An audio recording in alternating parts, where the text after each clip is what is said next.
The restaurant is silent. Glasses shine. Soft music plays. Rich people laugh in low voices. Then one sharp voice cuts through the air. Sophie slams her designer bag on the table. Sophie shouts, "Are you blind or just stupid?" Every head turns. The young waiter, Eli, stands frozen beside her. His hands shake. On his tray, 2 glasses of orange juice tremble. Eli whispers, I'm sorry, ma'am. Sophie's eyes fall on his old, cracked phone kept in his apron pocket. The screen is taped. The back cover is faded. She smirks. In one quick move, she pulls the phone out of his pocket. Sophie laughs loudly. "Guys, look at this. Is this even a phone? Or a toy from the trash?" Her rich friends laugh with her. Eli's face turns red. His eyes fill with tears.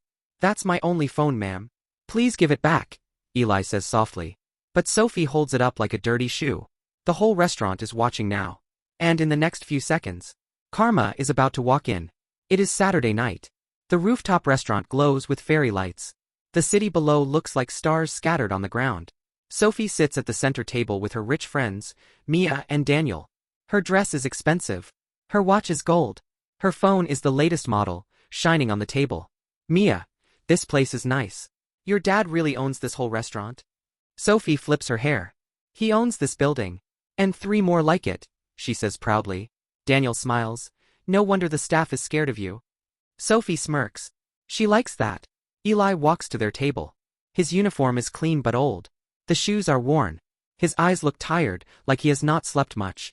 "Eli, good evening. What would you like to drink?" Sophie doesn't even look at his face. She scrolls on her phone.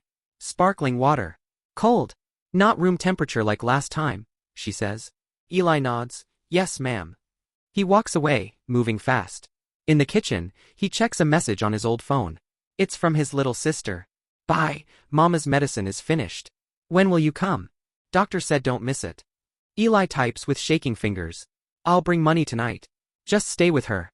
Don't worry." He puts the phone back in his apron and rushes out with the drinks. Back at the table, Sophie is already angry. "My drink is late," she says, tapping the table. "These poor people are always slow." Mia frowns a little. "Maybe he's busy, Sophie." But Sophie is not listening. Eli reaches the table and places the glasses down carefully. "Here you go, ma'am. Sorry for the delay," he says. As he leans forward, the edge of his tray bumps the table. A few drops of juice fall near Sophie's bag. Not on it, just near it. Sophie jumps up like something exploded. "Are you serious?" she shouts. The music stops. People turn. Eli steps back, heart racing. "I'm really sorry. I can clean it in 1 second." But Sophie's eyes are already burning with anger and pride. She notices the corner of his cheap phone sticking out of his pocket. And that's when she decides to hurt him more. With Eli standing small, and Sophie ready to destroy not just his phone, but his dignity. Sophie snatches Eli's phone from his pocket. Eli gasps, "Ma'am, please." She holds it high over her head. "Everyone, look at this." She laughs. "This waiter is serving in a 5-star restaurant with this. Is it from the Stone Age?" Her friends laugh. Daniel, joking, "Careful, Sophie. It might break if you breathe on it." Mia looks uncomfortable. "Sophie, stop. Give it back. It's not funny." But Sophie is enjoying the attention. She turns the phone around in her hand. The screen is cracked. The cover is scratched. The battery is taped. "This thing should be thrown away," she says. "Why don't you buy a real phone?"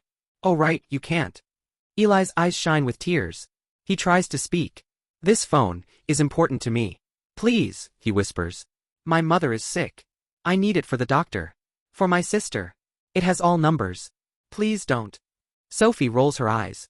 "Your sad story doesn't work on me," she says loudly. "If you work in a rich place, at least look rich." She pretends to drop it. Eli's heart stops. Then she smiles cruelly. "Relax. I won't break your toy. I'm not that mean," she says, smirking. She leans back in her chair, still holding the phone, and at that very moment, her elbow hits her own expensive phone on the table. Her shiny latest model phone slides, spins, and falls straight down. Crack! The sound is loud. The whole table freezes. Sophie gasps, "No. No, no, no." She bends down. The screen is shattered into a spider web of cracks. It won't turn on. Mia covers her mouth. "Sophie." Daniel whispers, "That's really bad." Some guests look away, hiding a smile. Karma just knocked. Eli stands there, still empty-handed. He did nothing. Sophie's face turns red. First with shock. Then with shame. But it gets worse. Suddenly, the restaurant's big screen on the wall turns on. There is a camera feed from a hidden angle. Someone in the control room has pressed the wrong button. On the big screen, everyone sees Sophie grabbing Eli's phone. Sophie laughing at it. Sophie calling him poor. Sophie insulting him in front of everyone. The whole scene plays again, in front of all the guests. A child at another table whispers, "Mama, that lady is so mean." The guests start to murmur. "Look how she treats him. Just because he's a waiter. Disgusting behavior." Sophie turns pale. "Turn that off." She shouts. "Who did that? Turn it off right now." But then, a deep angry voice comes from behind her. Mr. Carter, the restaurant owner and Sophie's father, is standing at the door, watching the screen, his jaw tight. "Sophie," he says slowly, "sit down." The whole restaurant goes quiet. Eli's heart races. Now everyone is watching the owner. And no one knows what he is going to do next. Sophie slowly sits. Her legs feel weak. Mr. Carter walks to the table. Each step is heavy. The manager, the chefs and other staff stand at the side, tense and silent. Mr. Carter looks at Eli first. "Son," he says, "is this how my daughter treats you?" Eli swallows hard. "Sir, I don't want any trouble. I just need my phone back," he says softly. Mr. Carter turns to the broken screen of Sophie's phone on the floor.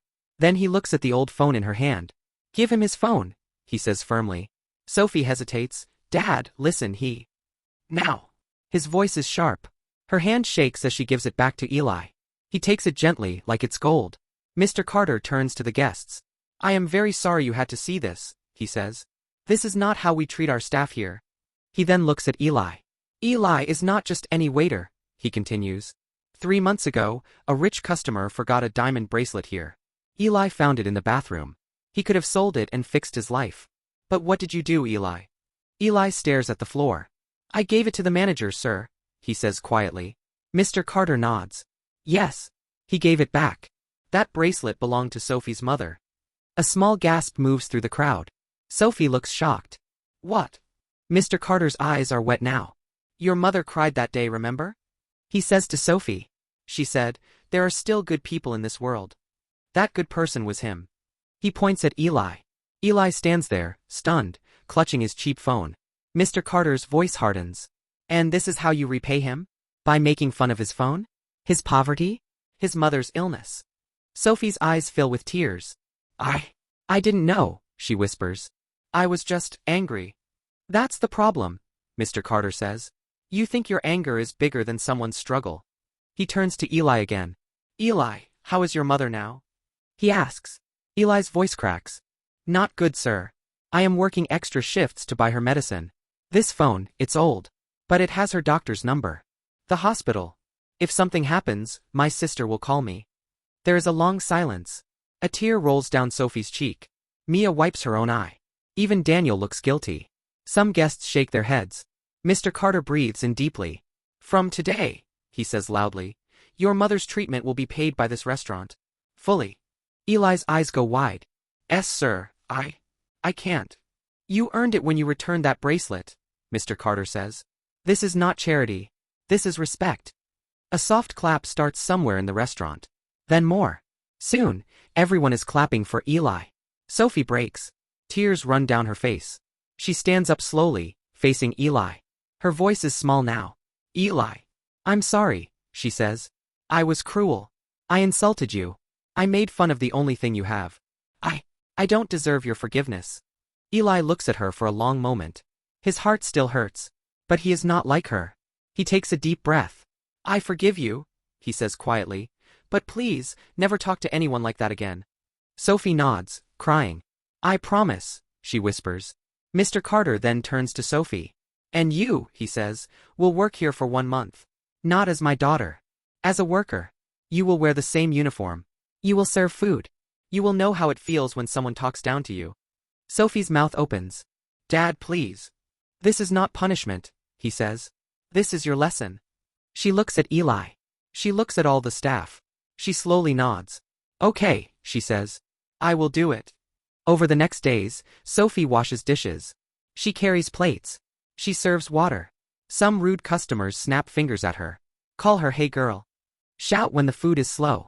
Every time they do. She remembers Eli. She remembers his shaking hands. His cheap phone. His mother's medicine. And she understands, deeply, the pain she caused. One night after her shift, she walks to Eli outside the back door. He is about to go home. She hands him a small box.